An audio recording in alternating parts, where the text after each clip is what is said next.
तो दोस्तों यहाँ पर क्या अपने को जैसे 2 साल का चक्रवृद्धि ब्याज और 2 साल का साधारण ब्याज हमें दे रखा हो एक साथ, तो हम क्या करते हैं फिर, जैसे मान लो आपको कह दिया कि किसी धन का या किसी धन के लिए 2 वर्षों का साधारण ब्याज व चक्रवृद्धि ब्याज क्रमशः 300 रुपए व 315 रुपए है, तो वह धन क्या होगा, और धन के अलावा और क्या पूछ सकता है आपको, दर भी पूछ सकता है, वार्षिक दर भी बताओ। यह है बड़ा पतंजलि वाला सवाल।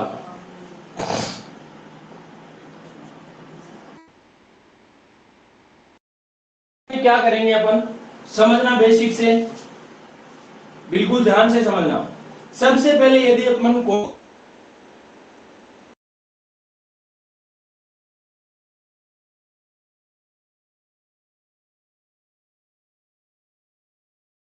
और सौदा यदि 2 साल पे जा रहा है तो अपन धन की मान के चलते हैं। यदि हमने 25 रुपए धन माना और 2 साल में जाते हैं तो क्या होता है, यहाँ पर 25 का 1/5 यानी 5, फिर 25 का 1/5 और इस 5 का 1/5 यानी 1। तो आपने देखा ऐसा ही कितना बना, ऐसा ही बना 5 + 5 यानी दोनों वर्षों का सेम है तो 10 बन गया। और सीआई कितना बना,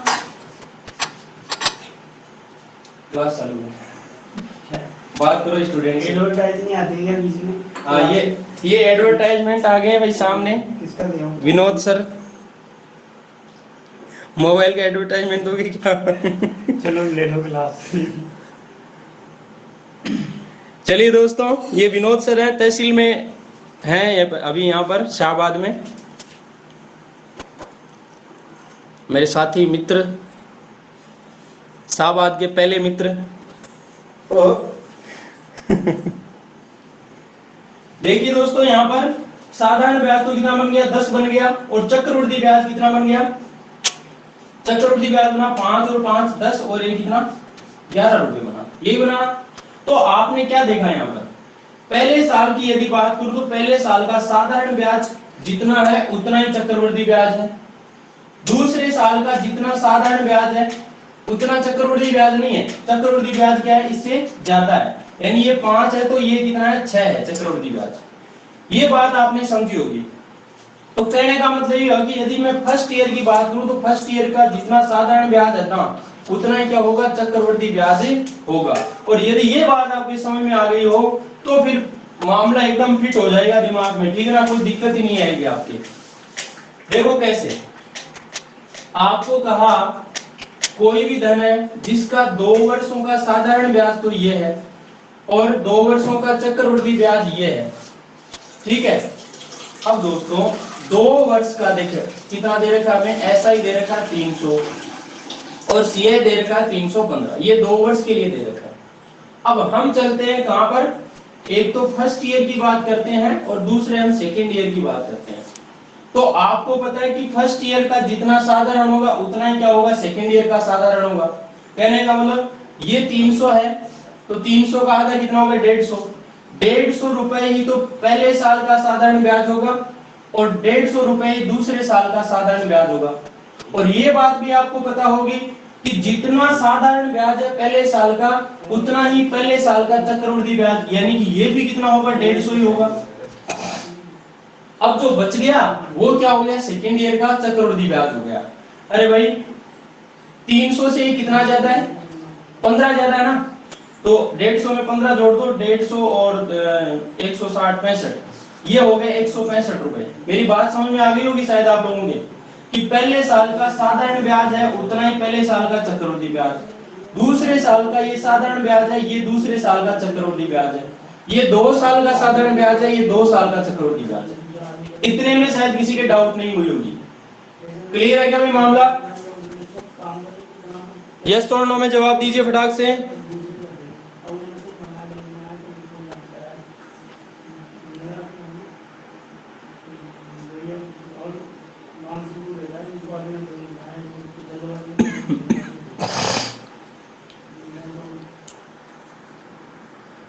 वेरी गुड।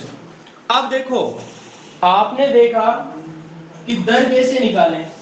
तो दर का मतलब क्या होता है कि भाई कितनी बढ़ोतरी हो रही है एक साल में, कितनी यहाँ पर बढ़ोतरी हो रही है, उसको हम परसेंटेज में निकाल सकते हैं, ठीक है ना। तो आपने देखा कि 150 रुपए पहले साल का ब्याज था, बल्कि दूसरे साल का 165 हो गया। ब्याज कितना बढ़ा भाई? ब्याज बढ़ा यहाँ पर कितना? 15 रुपए। 15 ही बढ़ा ना, 15 रुपए बढ़ा। और कितने पर बढ़ा? ये बढ़ा 150 रुपए पर। 15 ब्याज बढ़ा 150 पर। तो फिर परसेंट में बदलने के लिए क्या करेंगे? गुणा 100 कर देंगे। अब ये 0 से 0 कट गया, 15 से 15 कट गया, तो कितना आ गया आपका? 10%। ये दर आ गई है 10% वार्षिक। ये इसमें तो शायद आपकी किसी की समस्या होनी नहीं चाहिए। अब उसके बाद समझिए कि दोस्तों, जब मैं बात करूं कि कोई भी धन है, मान लो P धन है, ठीक है, या फिर मैं धन मान के चलता हूं कि 100 रुपए कोई धन है, और उसका मैं यदि 10% निकालूं तो कितना आता है? 10 आता है। और ये 10 क्या होता है? एक साल का ब्याज होता है। होता है नहीं होता है? 100 रुपए का 10% कितना होगा? 10 रुपए होगा, जो कि एक साल का ब्याज होगा। और हमें क्या कहा कि भाई पहले साल का ब्याज कितना है? 150 रुपए आ रहा है, चाहे वो CI हो चाहे SI हो, है कि नहीं? तो यहाँ पर फर्स्ट ईयर का ब्याज 10 की बजाय 150 हो गया, तो 10 का कितना गुना? ये 15 गुना। तो फिर मूलधन भी है ना, वो 100 नहीं बल्कि 100 का 15 गुना हो जाएगा, यानी 1500 रुपए हो जाएगा। चाहे तो आप ऐसे कर सकते हो, नहीं तो फिर आप 100 नहीं मानो तो क्या करोगे फिर कि कोई भी धन है, धन मान लिया मैंने P, और उसका कितना परसेंट निकालोगे आप? उसका निकालोगे आप 10%। 10% निकालोगे तो कितना आएगा? एक साल का ब्याज आएगा, और एक साल का ब्याज कितना है? 150 रुपए। तो को बराबर हो जाएगा कितना? 150। 0 से 1 0 कट गया, और ये बट्टा वाला 10 चला जाएगा इसके गुणा में, तो मूलधन कितना आ जाएगा? 1500 आ जाएगा। ये मूलधन भी आ गया और ये दर भी आ गई। क्लियर है मामला? एक सवाल आपको दूंगा, आप करोगे इस सवाल का, मुझे जवाब दोगे।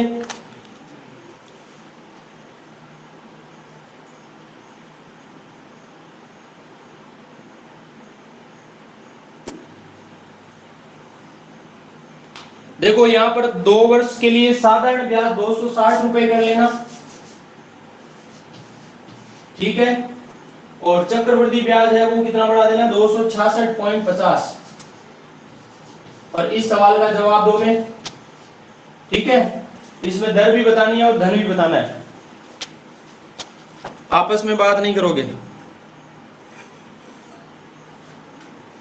सवाल का जवाब चाहिए मुझे।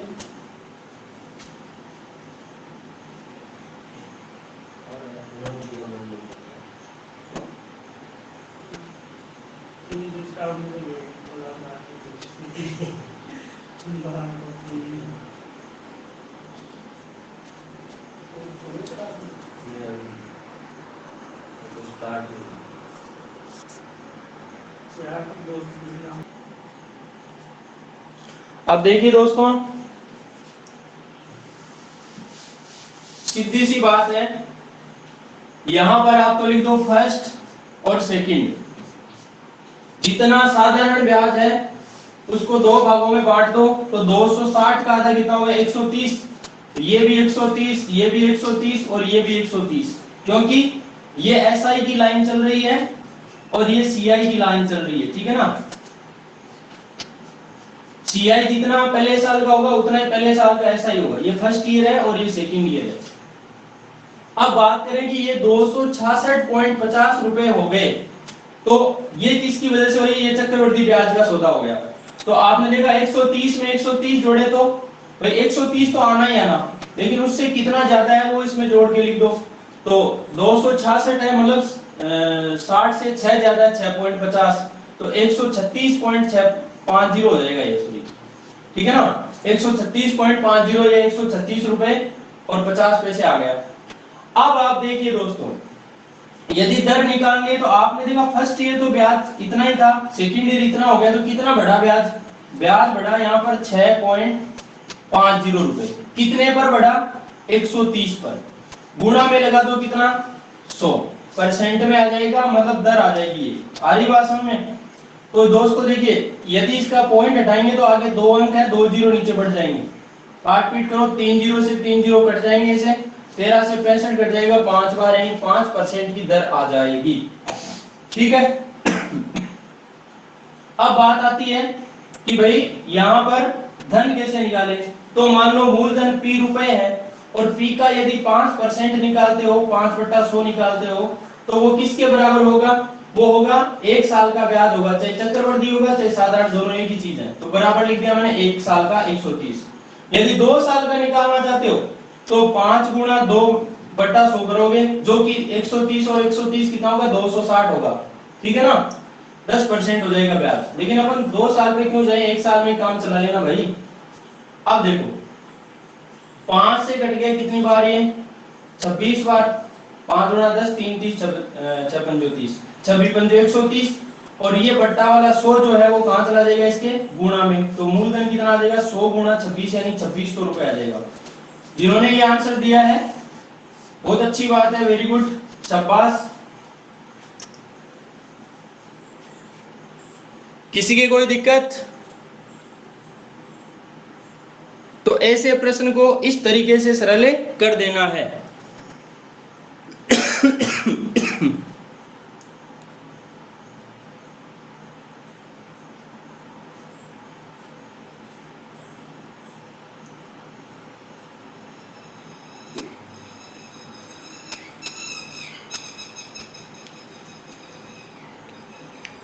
अब चलिए अगले सवाल की ओर चलते हैं दोस्तों।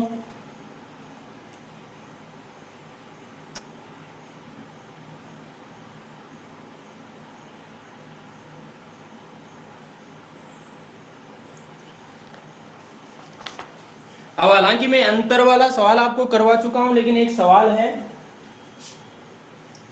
आया हुआ क्वेश्चन है, ठीक है, इसका जवाब देना मुझे। सवाल यह है दोस्तों कि एक धनराशि पर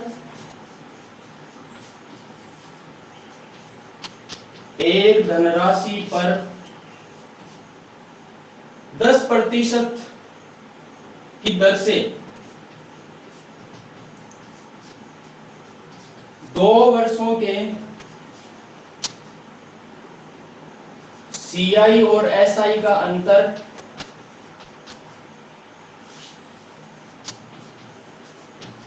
और SI का अंतर 100 रुपए है, तो 3 वर्ष के अंत में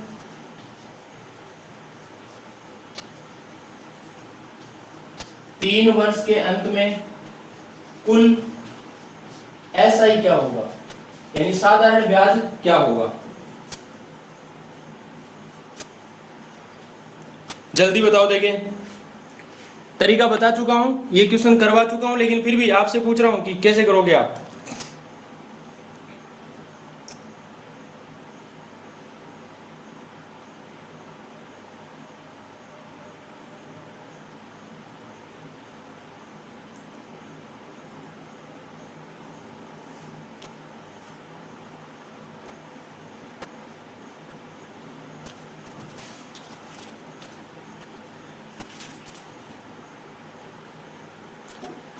ये मत कहो खुदा से मेरी मुश्किलें बड़ी हैं, इन मुश्किलों से कह दो मेरा खुदा बड़ा है।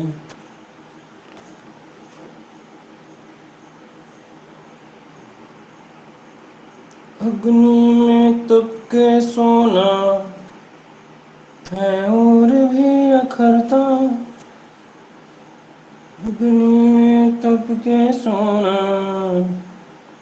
हाँ भाई, आया क्या आंसर? यह सवाल बड़ा खतरनाक है। खतरनाक तो नहीं है ना? सवाल बड़ा ही आसान है दोस्तों, खतरनाक नहीं है। इससे खतरनाक तो मैं करवा चुका हूं आपको। देखिए सबसे पहले यहां पर देखो 10%, 10% का मतलब कितना 1/10, ठीक है। और यहां पर 2 वर्ष दे रखा है और यहां 3 वर्ष भी दे रखा है, ठीक है ना। तो अपन धन क्या मान लेंगे, धन मान लेंगे यहां पर अपन 10 का क्यूब मान लेंगे। भाई बड़ी संख्या ऐसे मान लेंगे उसमें क्या काट पीट में आपको दिक्कत नहीं है। तो 10 का क्यूब कितना होगा 1000। तो हमने धन कितना मान लिया दोस्तों 1000 मान लिया। अब 1000 रुपए की राशि है दोस्तों और उस पे हम 3 साल का सौदा लगाएं। जरूरी आप 1000 मानो, 100 भी मान सकते हो, 10,000 भी मान सकते हो, 500 भी मान सकते हो, मर्जी है वो राशि मान सकते हो। लेकिन मैं वो राशि मान के चलता हूं जिसमें क्या है आपको सही बट्टा वाला काम नहीं करना पड़े, दशमलव में नहीं डूबना पड़े, तो आपके आसानी बन जाए सवाल में। अब देखो पहले साल की बात करूं तो 1000 का 10% ब्याज कितना होगा 100 होगा, ठीक है। अब बात करें दूसरे साल की, तो दूसरे साल में इस पे भी ब्याज लगेगा, इस पे भी ब्याज लगेगा। तो 1000 का 10% तो 100 हो जाएगा और इस 100 का 10% कितना हो जाएगा 10 हो जाएगा। ये दूसरे साल का ब्याज आ गया। बात करें तीसरे साल की, तो तीसरे साल में इस पे और इन जितने ब्याज पहले आ चुके हैं उन सब पे ब्याज लगेगा। तो 1000 का 10% तो 100 हो जाएगा, इस 100 का 10% 10 होगा, इस 100 का 10% 10 होगा और इस 10 का 10% 1 होगा। ये तीसरे साल का सौदा आ गया, ठीक है ना। अब इस लाइन में तो है आपका साधारण ब्याज और ये जो पूरा है वो क्या है, जैसे मैं बात करूं पहले साल का 100 होगा, ठीक है, पहले साल का, दूसरे साल का 110 होगा, तीसरे साल का 100 और 10 110 120 121, तीसरे साल का 121 होगा। देखो ये फर्स्ट और ये सेकंड और ये थर्ड, ठीक है। लेकिन यदि मैं बात करूं एसआई की, तो फर्स्ट ईयर का एसआई 100 होगा, सेकंड ईयर का 100 होगा, थर्ड ईयर का भी कितना होगा 100 होगा। तो आप देखिए दोस्तों यदि मैं 2 वर्षों के लिए बात करता हूं, 2 वर्ष के लिए, तो 2 वर्ष का सीआई माइनस एसआई बताओ कितना होगा। तो दोस्तों आप देखिए कि 2 वर्ष का सीआई तो कितना बनेगा, ये टोटल 2 साल का सीआई है, टोटल का टोटल, ठीक है। 100 100 200 और 10 कितना 210, ये 210 तो क्या है सीआई, और ऊपर वाली लाइन में ये जो है 100 और 100 200 ये क्या है एसआई। तो इनका अंतर क्या हुआ, और अंतर की बात आ जाए दोस्तों तो इस ऊपर वाली लाइन को छोड़कर जो भी है ना वो अंतर है, नीचे वाला क्या है अंतर है। अब बात करें 2 साल की, तो 2 साल में आगे वाले में क्यों जाना है, अंतर ये रहा, 2 साल के लिए अंतर 10 होगा, 3 साल के लिए अंतर की बात करें तो 3 साल के लिए पूरा आ जाएगा ये, और 1 साल के लिए अंतर की बात करें तो आगे जाने की जरूरत नहीं, पीछे क्या है अंतर है ही नहीं, 0, ठीक है। तो 2 साल के लिए अंतर कितना आ गया है 10 आ गया है, ठीक है। हमें अंतर दे रखा है कितना 100 दे रखा है। अब 10 की वैल्यू 100 हो मेरे दोस्तों तो 1 की वैल्यू क्या हो जाएगी 10, होगी कि नहीं होगी। अब जो चीज पूछे उसका जवाब दे सकते हो। हमें क्या कहा 3 वर्ष के अंत में कुल एसआई बताओ। अरे दोस्तों 3 साल का साधारण ब्याज 100 200 300, 3 वर्ष का एसआई, 3 वर्ष का एसआई कितना बना 300 बना। जब 1 की वैल्यू 10 है तो 300 की वैल्यू 300 गुणा 10 कर दो यानी 3000 रुपए आ जाएगा। उम्मीद है मेरी बात आपके समझ में आ गई होगी। यहीं पे यदि हमें पूछ ले सवाल में, क्या हमें पूछ ले कि 3 वर्ष का सीआई बताओ, 3 वर्ष का सीआई कितना होगा, तो चाहे तो इन तीनों को जोड़ दो क्योंकि ये सीआई की लाइन चल रही है, फर्स्ट ईयर का सेकंड ईयर का, या फिर इन सबको जोड़ दो तो वो भी क्या है सीआई है। तो 3 सालों का सीआई कितना होगा 100 100 200 300 10 और 21 31, तो 331 बना, ठीक है। 1 की वैल्यू 10 है तो 331 की वैल्यू 331 गुणा 10 यानी 3310 रुपए हो जाएगा। इसमें भी समस्या खत्म। यदि हमें बात पूछे कि 3 वर्ष के लिए क्या बताओ सीआई और एसआई का अंतर बताओ, तो भी दिक्कत नहीं होनी चाहिए। क्यों, ये रहा सौदा 3 वर्ष का सीआई माइनस एसआई 10 10 20 10 30 और 31, 31 की वैल्यू बतानी तो 31 की वैल्यू 31 गुणा 10 यानी कितनी हो जाएगी 310 रुपए। ये 3 वर्ष का सीआई माइनस एसआई आ गया। यदि हमें मूल धन पूछे तो कितना माना हमने 1000, 1 की वैल्यू 10 है तो 1000 की वैल्यू कितनी हो जाएगी 1000 गुणा 10 यानी 10000 हो जाएगी। अरे हर चीज का जवाब पड़ा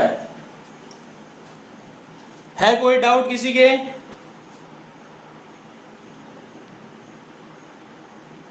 अपने सवाल का जवाब तो कब का ही आ चुका था, मैंने बहुत सारे सवालों का और जवाब दे दिया आपको।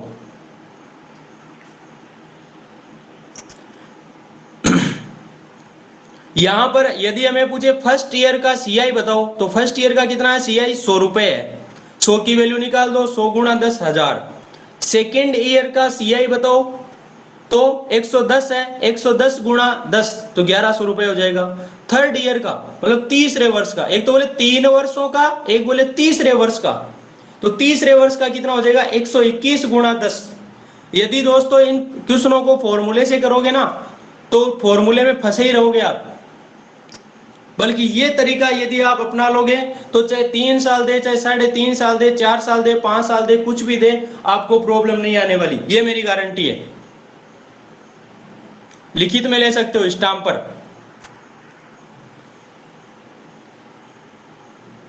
अरे आएगी क्या दिक्कत?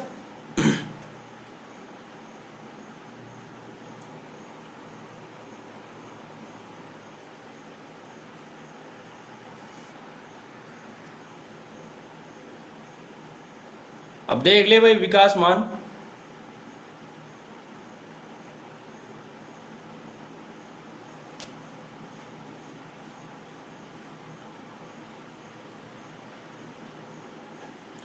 अब देखो आगे चलते हैं अगले सवाल की ओर। तो सवाल कैसा बनता है,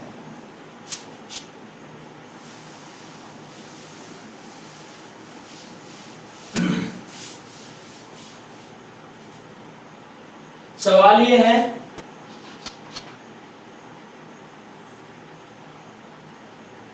कोई धनराशि सीआई की दर से, यानी चक्रवृद्धि ब्याज की दर से, शॉर्ट में लिख रहा हूं, 2 वर्ष में 2420 रुपए हो जाती है, जबकि 3 वर्ष में, यहां पर ऐसे भी बोल सकता है कि 2 वर्ष का मिश्र धन 2420 रुपए हो जाता है, ठीक है ना, ऐसे भी बोल सकता है। 2 वर्ष में 2420 रुपए और 3 वर्षों में 2662 रुपए, 2662 रुपए हो जाती है। तो पहला प्रश्न ये बन सकता है वह राशि क्या होगी, तो दूसरा प्रश्न ये भी बन सकता है कि दर क्या होगी, वार्षिक दर भी बताओ। ये है गजब का सवाल, और कैसे करना है वो अभी बताने वाला हूं।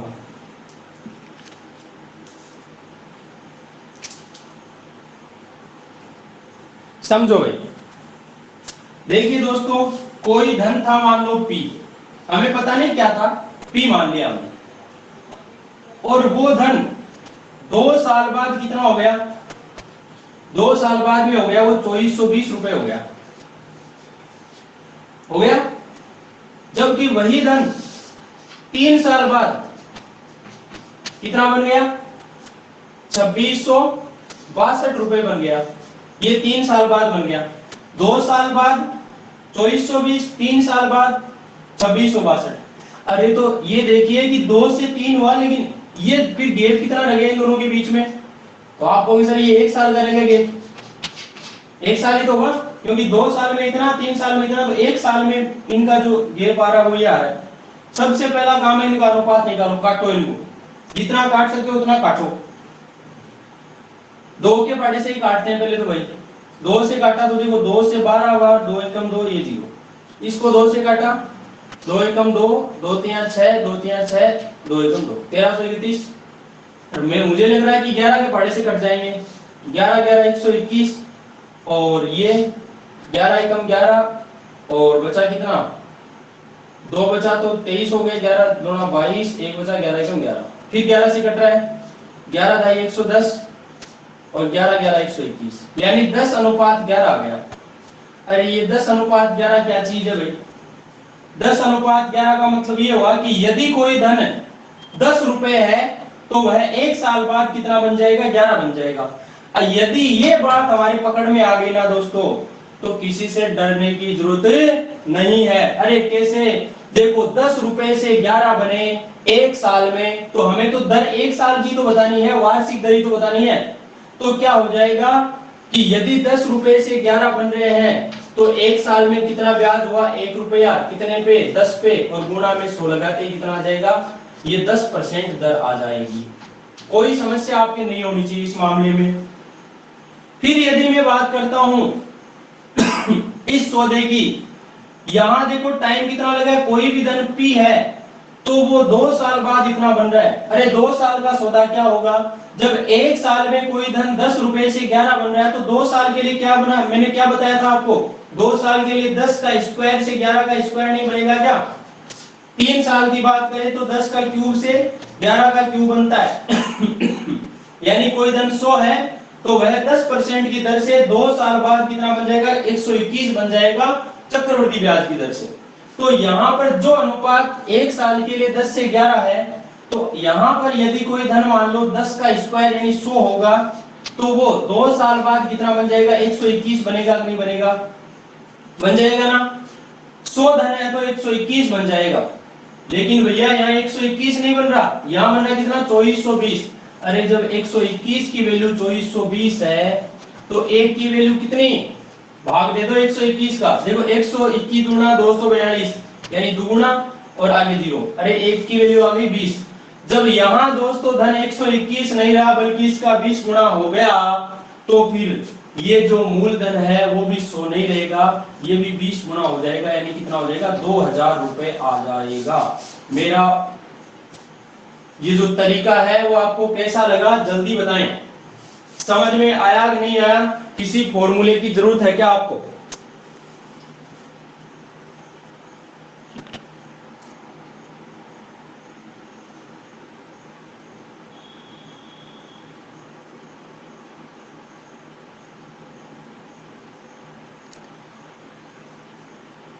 यदि तरीके में दम हो तो मेरी YouTube क्लास जो है वो सबको शेयर कर देना भाई, क्योंकि ये दम ही तो दिखाना है।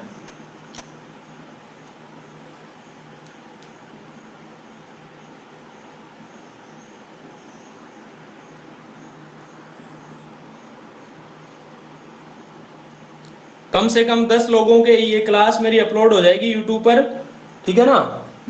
कम से कम 10 लोगों को शेयर करोगे भाई, अपने साथियों को जो कि पढ़ने वाले हों। अब मैं कोई वो शेयर नहीं करवा रहा, अरे भाई ये शंकर भगवान की मूर्ति निकली है, इसको कम से कम 10 लोगों को शेयर करो नहीं तो आपका बहुत बुरा होगा, आपके घर में सांप निकलेगा, फिर आपको काटेगा, बहुत 2 मिनट में आपका बुरा होने वाला है। तो वो शेयर करो मत करो, लेकिन ये शेयर करोगे तो किसी न किसी का फायदा होने वाला है। मतलब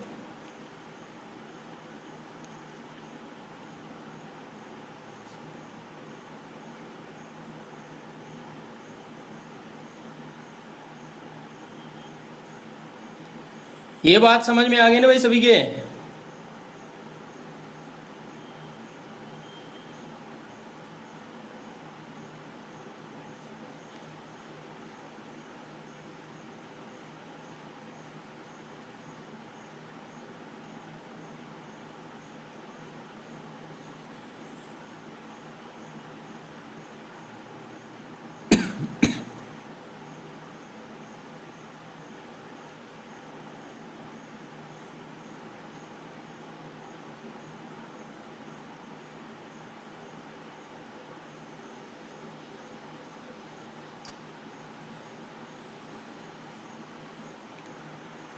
एक सवाल ऐसा ही और दे दूं क्या?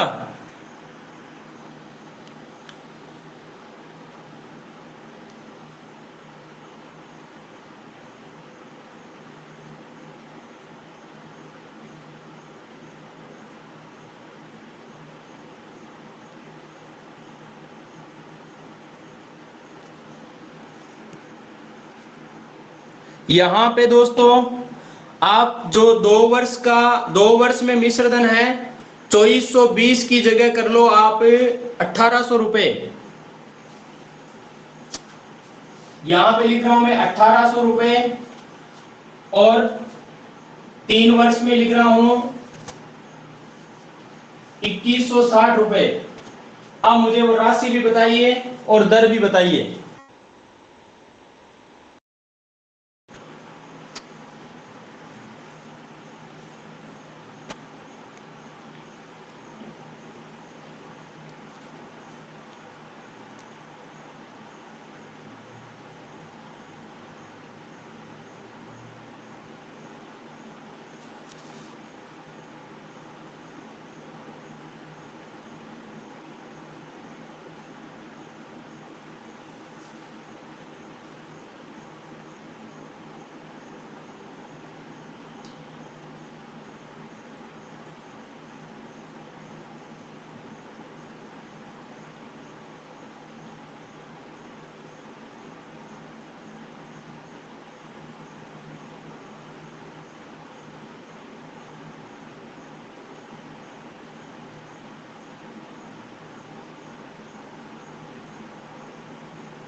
इतना टाइम नहीं लगना चाहिए भाई।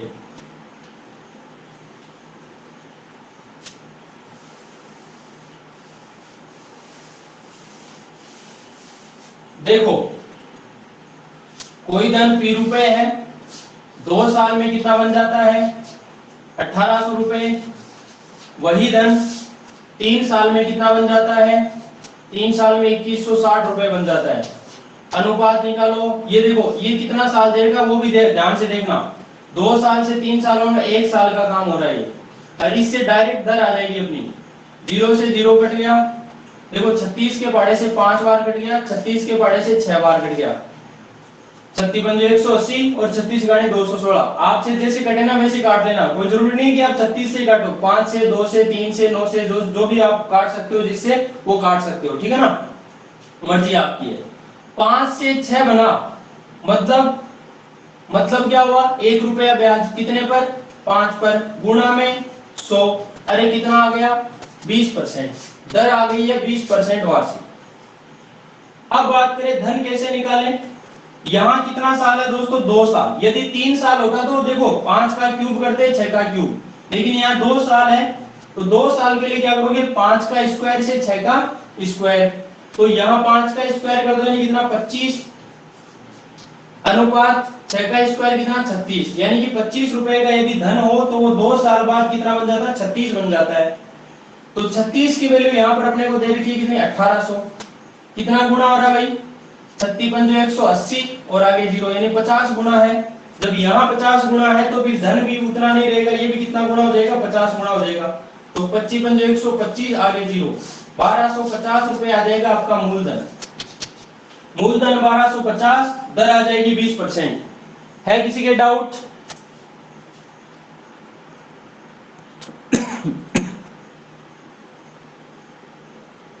तरन्नुम 12,500 नहीं आएगी, 1250 आएगी।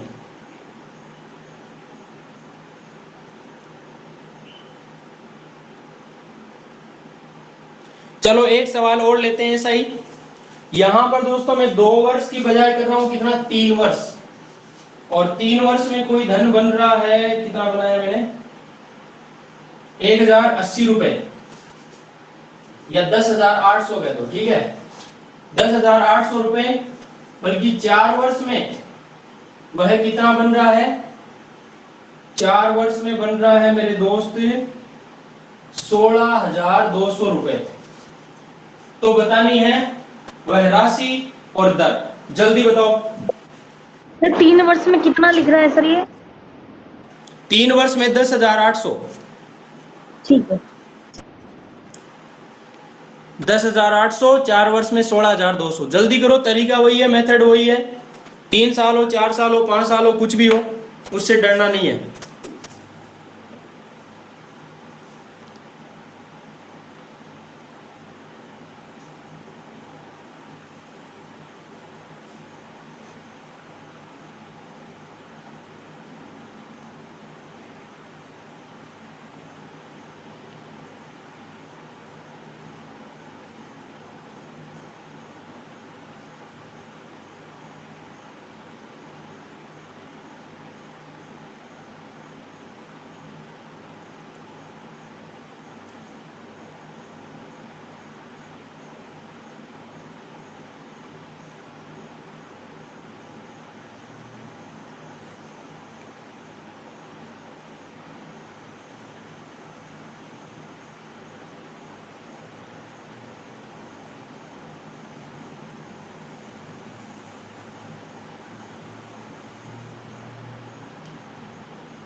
इतना टाइम लगता है कि रे भाई? इतने में तो आंसर आ जाना चाहिए। धन P है, 3 साल में कितना बनता है? 10,800। मिलान कर लेना जिन्होंने निकाल लिया है। वही धन 4 साल में कितना बनता है? 4 साल में 16,200। इनका डिफरेंस कितना है? डिफरेंस है दोस्तों 3 से 4 यानी 1 साल का।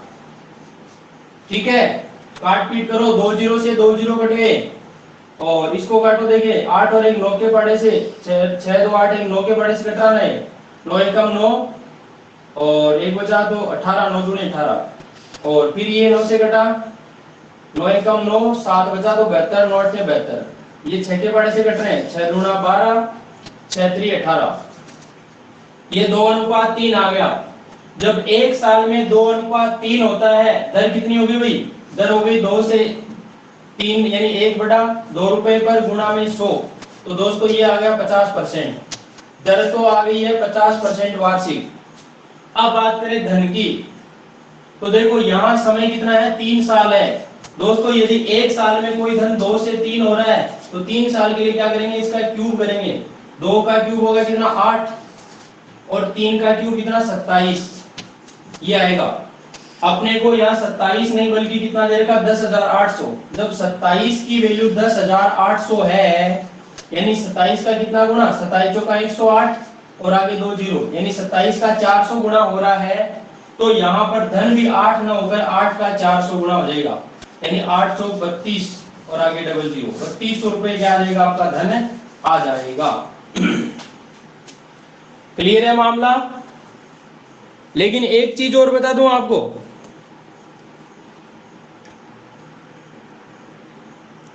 जैसे मान लो यहां पर 3 साल दिया होता है, यहाँ ये 5 साल दिया होता, तब क्या होता? वो अनुपात क्या आता? आपका अनुपात आता 4:9 आता, अपने आप ही आता वो। ठीक है ना, अपने को निकालना, वो काट पीट करने की जरूरत होती है और कुछ करने की जरूरत नहीं होती। लेकिन ये सौदा 2 साल का आता, 1 साल का नहीं आता।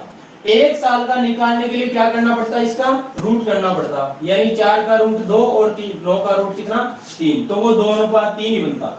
ये ध्यान रखना विशेष। कोई डाउट तो नहीं है? नहीं होनी चाहिए मेरे हिसाब से तो। फिर भी है तो बताइए।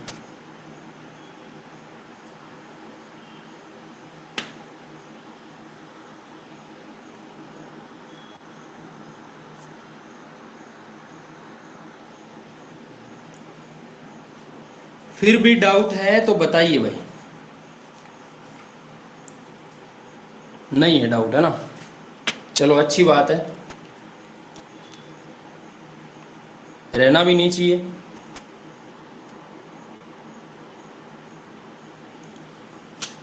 अब देखो इसी सवाल में देखो दोस्तों, यूं भी हो सकता है। सवाल बन गया मान लो आपका ये कि कोई धन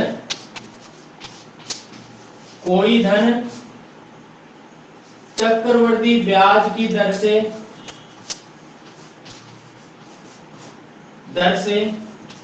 5 वर्ष बाद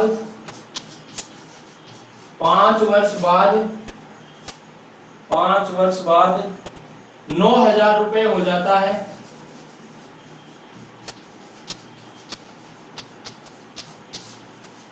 जबकि 10 वर्ष बाद, ऐसे सवाल को कैसे करना है ध्यान से समझना। 10 वर्ष बाद 12,500 रुपए। दोस्तों ये सवाल कहीं से मैं टीप के नहीं बल्कि मेरे खुद के सवाल बने हुए हैं, ठीक है ना? मैं खुद के सवाल बना के लिखवाता हूं हमेशा, और यदि कोई एक्स्ट्रा करवाता हूं तो वो क्वेश्चन करवाता हूं जो एग्जाम में कहीं ना कहीं आए हुए हो और इंपॉर्टेंट हो आगामी एग्जाम्स के लिए। 10 वर्ष बाद 12,500 रुपए, 10 वर्ष बाद 12,500 रुपए हो जाता है, तो वह धन क्या होगा? अब ऐसे सवाल में आपको दर नहीं पूछेगा, ठीक है ना? उसका भी रीजन बताऊंगा आगे। तो वह धन याद करो आप, कितना धन होगा ऐसा।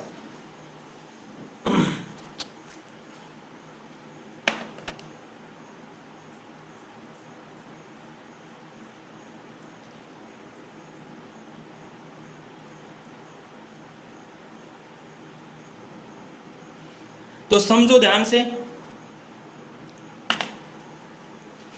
देखो कोई धन है P रुपए मान के चले, तो वह धन 5 साल बाद कितना हो जाता है? 5 साल बाद हो जाता है भाई यहाँ पर 9,000 रुपए।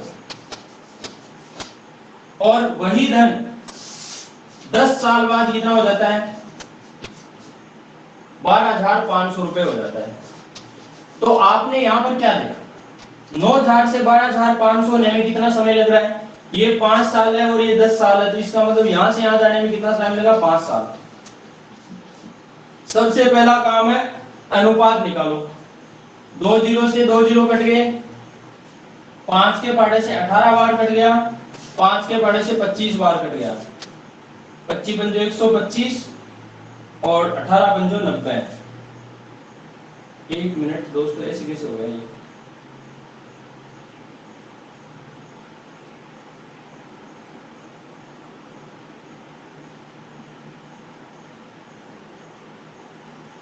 नौ 9,000 लिया था ना। चलो जो भी है, पहला काम अपना यही होता है भाई, जो अनुपात आ गया, ठीक है। 18 पंजो 90 और 25 पंजो 125, तो ये आ गया आपका 18:25। अब देखिए ये 18:25 होने में कितना टाइम लगा? तो आप कहोगे सर 5 साल, यानी हर 5 साल में कोई भी धन है यदि 18 रुपए है तो वो कितना बन जाएगा? 25 बन जाएगा। अनुपात यही रहेगा।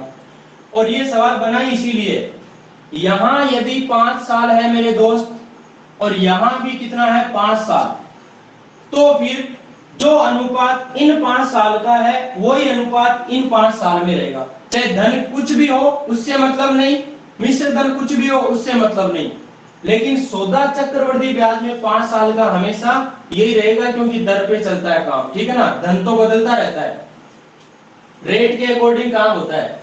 क्यों? क्योंकि जैसे मान लो एक रेट है 1 + r/100, जब इसकी पावर 5 है तो वो 5 रहेगी। रेट वो है तो वो का वही रहेगा, ठीक है ना। अब धन कुछ भी आ जाए, यहाँ P आए चाहे R आए, उससे मतलब क्या है? सौदा तो 5 साल का वही रहेगा ना, अनुपातिक रूप से वही चलेगा नहीं चलेगा।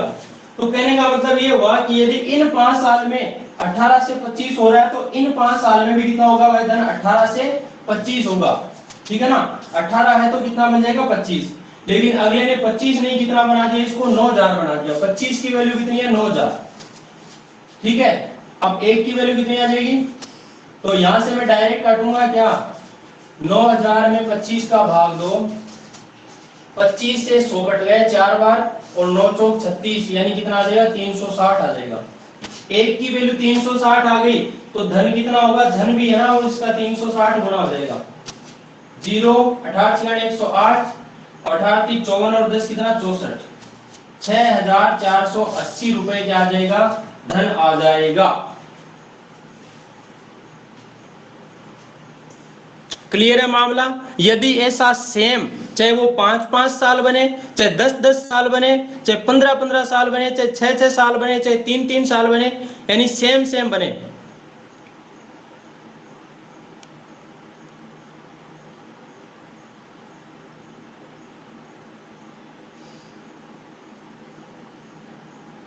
कहने का मतलब ये हुआ, सवाल में जरूरी नहीं है 5 साल ही दे, सवाल में ये दे दे क्या?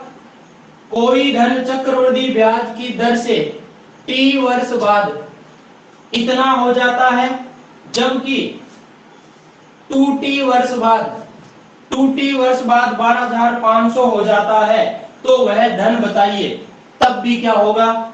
यही होगा धन, 6480 होगा। यहाँ n वर्ष दे, यहाँ 2n वर्ष दे, यहाँ 10 वर्ष दे, यहाँ 20 वर्ष दे, यहाँ 3 वर्ष दे, यहाँ 6 वर्ष दे, सौदा ये का ये लगने वाला है। यहाँ पर घबराना मत कि यहाँ तो T दे दिया, यहाँ 2T दे दिया। आ रही है बात समझ में?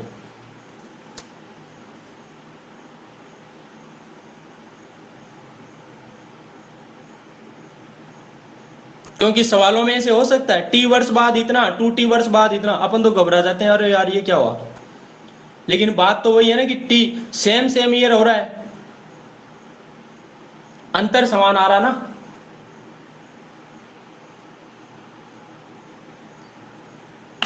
और इस तरीके से यदि आपने चक्रवृद्धि ब्याज को कवर कर लिया, तो मैं गारंटी देता हूं आप चक्रवृद्धि ब्याज में कभी नहीं फंसोगे। और मेरे YouTube पे थंबनेल पे जो रहती है ना, वही चीज मेरे उसमें वीडियो में होती है, मेरी क्लास में वही चीज होती है।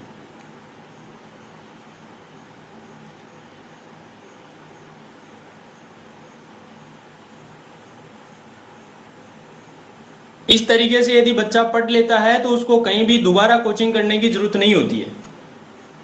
अब वो करने जाए उसकी मर्जी है।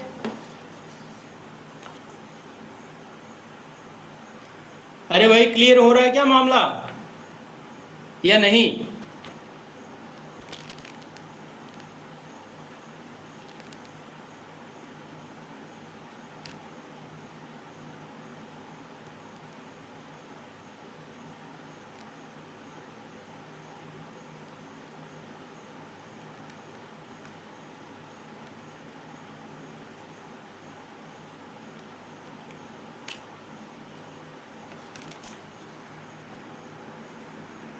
सबके क्लियर है?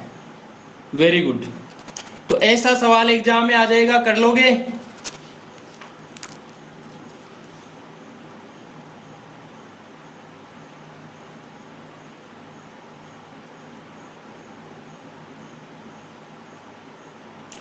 अब दोस्तों इस चैप्टर में इंस्टॉलमेंट से रिलेटेड प्रश्न बचे हैं, यानी किस्त से संबंधित प्रश्न, जो मैं आपको साधारण ब्याज और चक्रवृद्धि ब्याज दोनों की किस्तें एक साथ करवाऊंगा। और शायद कल की क्लास में करवा दूंगा कि साधारण ब्याज की किस्त हो तब क्या करें और चक्रवृद्धि ब्याज की किस्त आ जाए तब क्या करें। दोनों प्रश्नों में फर्क क्या होगा, वो दोनों चीजें आपको मैं क्लियर करवा दूंगा। ठीक है ना? उसके बाद आपके चक्रवृद्धि ब्याज में दिक्कत नहीं आएगी। उसके बाद करेंगे नेक्स्ट टॉपिक की बात। साधारण ब्याज भी करवा दूंगा और राखी जी आपका एक सांख्यिकी टॉपिक है उसको मैं अलग से करवा दूंगा, ठीक है ना? इस क्लास में न करवा के, क्योंकि स्पेशली रीट का ही टॉपिक है। रीट में ही आपको अलग से, वैसे तो एसएससी में भी आता है लेकिन वो लेवल अभी नहीं करवाऊंगा मैं। तो कल आपका सीआई और एसआई की जो किस्तें वगैरह या जो भी बचे हुए क्वेश्चन है वो सारे कंप्लीट हो जाएंगे। इतना आपके समझ में आ गया होगा। और जो स्टूडेंट्स मेरी क्लास YouTube पर देख रहे हैं सभी मेरे चैनल को सब्सक्राइब करें, और यदि क्लास आपको अच्छी लगी हो तो लाइक करें, कमेंट करें और अपने साथियों के साथ शेयर करें, ताकि आपका और अपने साथियों का भला हो सके और कॉम्पिटिटिव एग्जाम फाइट करके सरकारी नौकरी आपको जल्दी से मिल जाए। धन्यवाद।